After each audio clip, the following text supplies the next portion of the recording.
Hi, welcome to Rick Snider's Washington on YouTube, where you get the whole story. So please like, share, and subscribe, even comment. You know, we talk a lot about where's the new stadium going to be. Talk about that all the time. Been talking about it for years.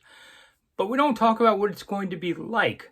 Okay, we saw this one crazy drawing a few years ago that had a moat around it, people water skiing and all. That was just ridiculous. Okay, the insurance alone on that would be impossible to have. That was just a pipe dream. I don't know where they came up with that nonsense. But, you know, when we look at the next stadium, just people I'm talking to about it, the one thing you have to think about is not 2027. You have to think about 2037 and 47, maybe even 57. Can you build a stadium that's not outdated right away like FedEx Field was? You know, the dust hadn't settled and everybody hated that place.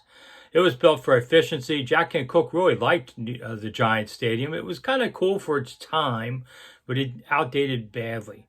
And what I think one of the things Washington's going to really look at, the officials, as they do this tour, you know, across America and Europe and whatever, that's what Dan Snyder's doing right now, is look at amenities and comfort and different things like that. And I think one of the keys will be, does it feel familiar? Does it feel like home? Now, Winnie makes a home, okay? That goes without saying. But let's just say they have a halfway decent team, not like the last 30 years of FedEx. When they blow up FedEx, everybody's going to come watch that baby go down and not shed a tear. Whereas RFK is coming down in coming months, and people are going to miss that place, including me.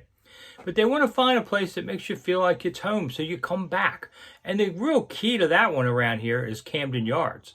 You know, it's amazing how Camden Yards, first time you walk in, you felt like you're at home, and it hasn't changed at all. And I think, what does that mean for Washington football? RFK? Now, you can't make the new stadium look like RFK, and nor should you. Man, remember that big curved dome over the top? Man, it would keep the summer heat in there like you wouldn't believe. You felt like you were in an oven. So I wouldn't necessarily do that, but somehow they have to incorporate some of the design of RFK. And I think I would not be surprised to see bouncing seats.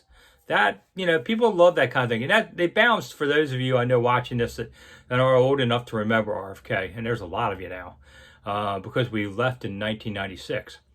It used to be a multi-purpose stadium. RFK was the first baseball football stadium in America, and there were 7 of them.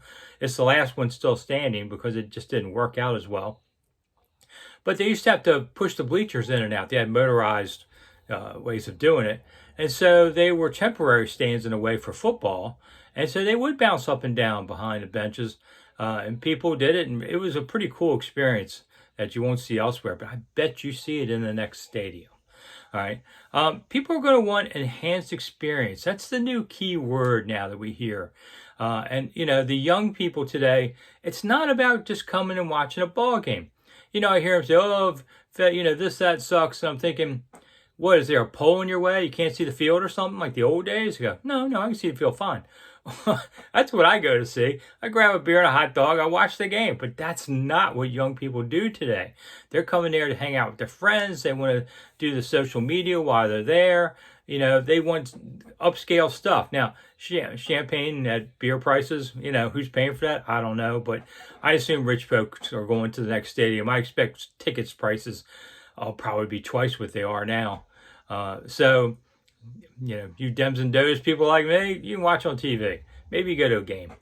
But the people who go regularly, they're going to want an upscale experience. So I expect that to happen. And one of those things is about social media, believe it or not. People want to take pictures of themselves saying, hey, look at me, I'm at the game, I'm having fun. Okay, that's your business. And as a matter of fact, I did a poll on YouTube. You can see it on my page, where I asked people, what do you like most about the game? And the latest thing was the experience of it going, not the game itself or winning or anything, the experience. There's something to be learned there for everybody. And so you have to do things like, I would identify Instagram spots, at least Instagram for now. Who knows in 20 years what it'll be. But people want to, you know, you stand there and take a selfie and you have this great view around you. National parks actually now have spots with signs that say that. And I could see that in the next stadium. Doing this, you got to have 5G, at least right now. 10, 20 years from now, might be at 8G or something. But you're going to have to be cutting edge on the technology. And NFL stadiums are starting to pick up on that.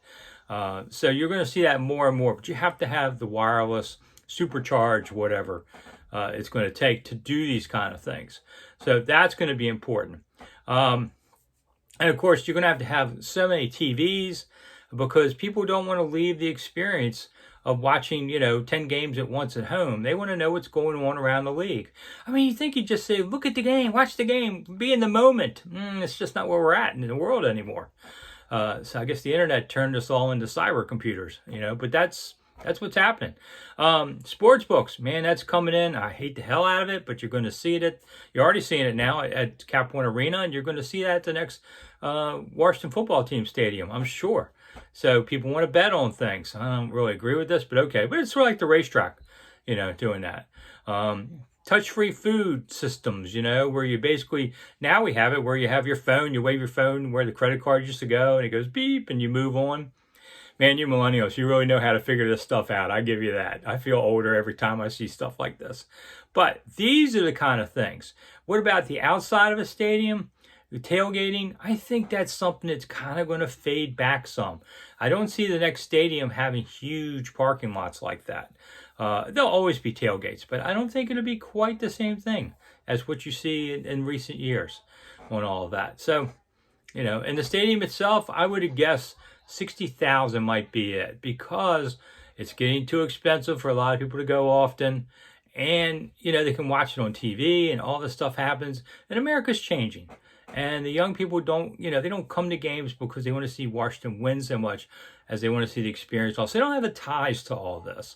And so you got to lure them away from their homes. I mean, we see some of this from the pandemic now, where people have nested in, built bigger homes, things like that. So the stadium's got to watch all these kind of things in the next one. I think we'll see. It'll be a fun experience, even if your team doesn't win. Oh, then if your team wins, it makes it even better. Hey, I'm Rick Snider for Rick Snider's Washington. Thanks for coming along, and I'll see you again soon.